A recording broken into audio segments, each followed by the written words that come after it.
Hey everybody, Jam Creates here. I'm got a new It Came from ComiXology video for you guys, and for this one, okay, I'm not gonna treat you to that, guy. I'm not gonna torture you with singing.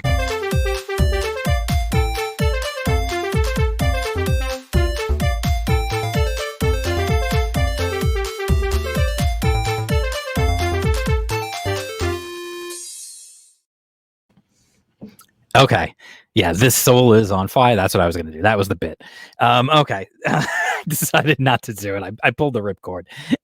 So anyway, this is SoulFire Volume 1, the definitive edition. So you may be asking yourself, and you may ask yourself, oh man, what's with all the music things today? You may be asking yourself, what exactly is SoulFire Volume 1, the definitive edition? What this is a collection of a bunch of issues of Volume 1 of SoulFire, which was Michael Turner, the late Michael Turner. May know him from Fathom. I did a review actually of the Fathom Omnibus way back, like way back in the day. Because I'm Phil of the future. Oh my God. I'm like losing my mind today, I think. Anyway. Yeah, so let's get serious now. This is serious business. We're talking about comic books. We can't be silly. Anyway, the late great Michael Turner and Aspen Comics, he put out Fathom. That was like his big thing. SoulFire was his other thing, and I feel like less people know about SoulFire. I don't know. I hear less people talking about it than I do about Fathom. So I decided to check it out. It's on ComiXology Unlimited. Volume 1 is on Unlimited. I think Volume 2 may also be free for unlimited readers. So if you've got the unlimited subscription, which is I think $5 a month if I remember right, I just pay it. I don't remember what it is. I think it's like $5 a month. You get a whole bunch of stuff that you can read for no additional cost, which is really nice. If you just want to find something to read, just go digging through and whatever catches your attention that's on Unlimited, read it. If you don't like it, just stop. Didn't cost you anything. It just only cost you time. So anyway, we get this cool cover here. It's a really nice cover. And then you can see like issue 0. This was the cover for that. This was issue 0. It basically talks about essentially so Michael Turner did the pencils. I should probably mention that. And he also helped write the story with Jeph Loeb. Now you may remember Jeph Loeb from writing for Marvel and stuff like that. Like he's been around. And the colors were by Peter Steigerwald, who is another guy you probably have heard of. So essentially what this is a world where it's Earth, but at one time there was magic all over the world. There was good magic and there was bad magic. There was really badass 90s art and that sick looking dragon. There was a battle, between the good and the evil. And, long story short, magic disappears from the world. Then we get to issue 1. What I like about these collections also is that they give you, all 10 issues of Volume 1 are in here. So it's a long book. There's a lot of pages to it. What I like is they give you all the variant covers too, which is cool. Like you get to see like the different variants as you're going through. So, we start with a discovery, obviously, clearly a dragon body. So what happens is we're kind of at this point, we're in like the near future. It's like near future. And there's like there's big companies that run basically security for like the nations and stuff. And, then we get introduced to our characters, our main characters, and they're just hanging out in an arcade, which is funny to think that like arcades would still exist in the future because they really don't even exist now unless you count like Dave & Buster's, which I don't really count. It's not like the same thing. I don't know. I still like Dave & Buster's, don't get me wrong, but it's not the same as going into like a dingy arcade, putting your quarter up on the cabinet and waiting your turn to play Street Fighter or Mortal Kombat or something. Anybody who knows me knows I have very fond memories of playing those games and playing in arcades. So anyway, we're introduced to our characters, and then before they can even figure out what's happening, this chick shows up and basically kidnaps the one guy, and he eventually is rescued. There she is. He's rescued by our other main character. Although it's kind of funny, even though like she's featured as like on all the covers, and she's pretty much given like the main character status. She's really not the main character. She's a supporting character. He is the main character. The blonde kid is the main character.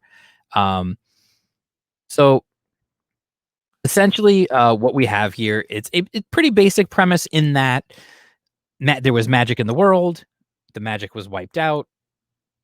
Everything's all about technology nowadays, but it turns out magic is about to make a comeback. Someone is trying to stop that from happening.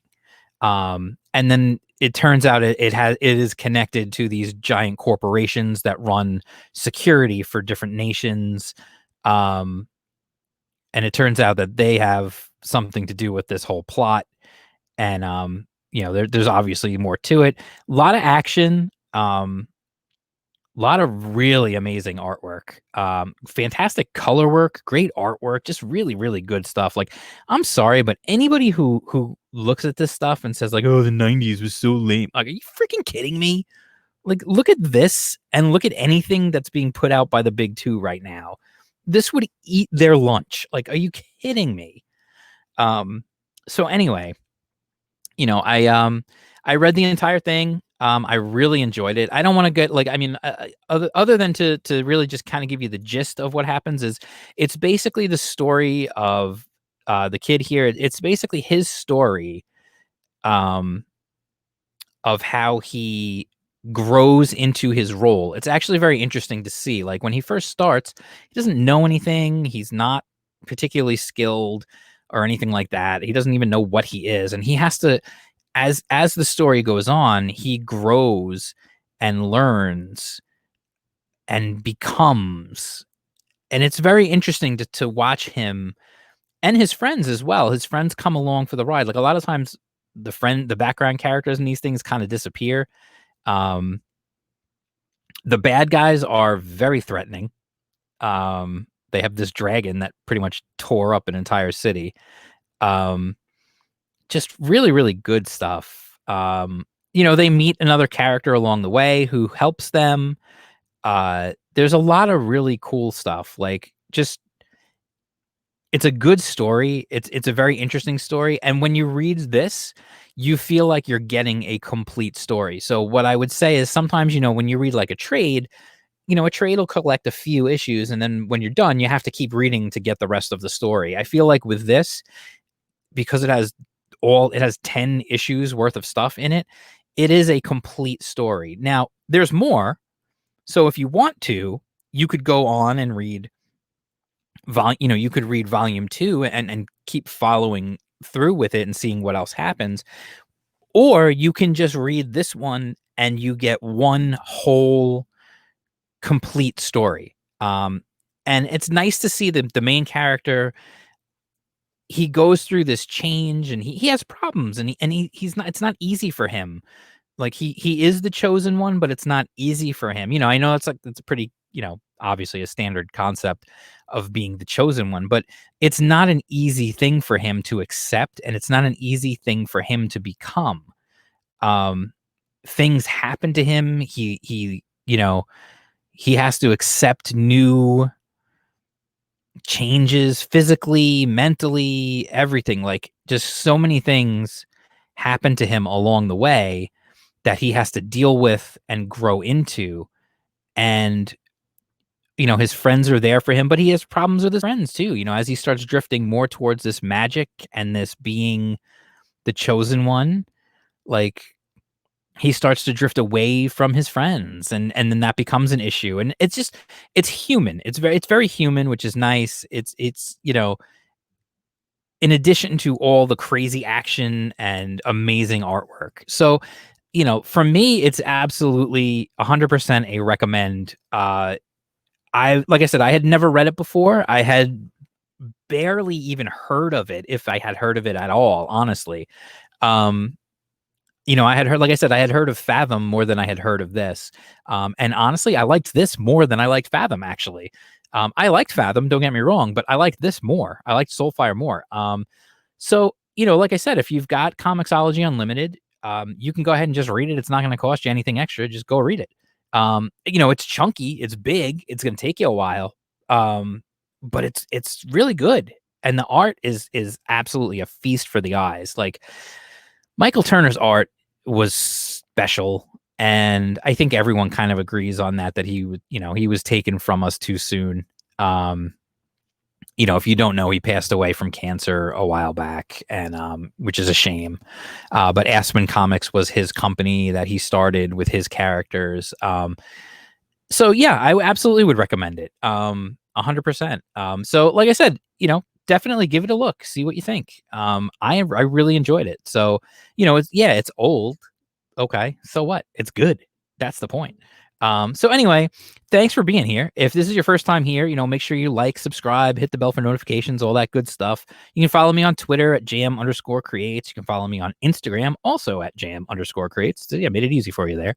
And then while you're hanging around clicking things, be sure to go to indiecomics.underground.com. The link will also be in the description below. Go to indiecomics.underground.com. That is my free online zine dedicated to indie and crowdfunded comics, so we can have good comics like this still in this day and age. There actually are people making good comics. You go there, you'll see every issue is packed with previews, interviews, all sorts of, artwork, all sorts of cool stuff. So I definitely hope you guys will go to Indie Comics Underground and check it out. And while you're there, sign up, and that way you can get early access to every issue before the rest of the internet does. You'll get it sent directly to your email before the rest of the internet gets it on the website. And while you're there, you can feel free to check out all the previous issues. They're on there as well. There's some really, really cool stuff coming in this coming issue. I'm just going to say that. You don't want to miss it. All right, so I'll talk to you guys soon. Thanks for being here, and peace out.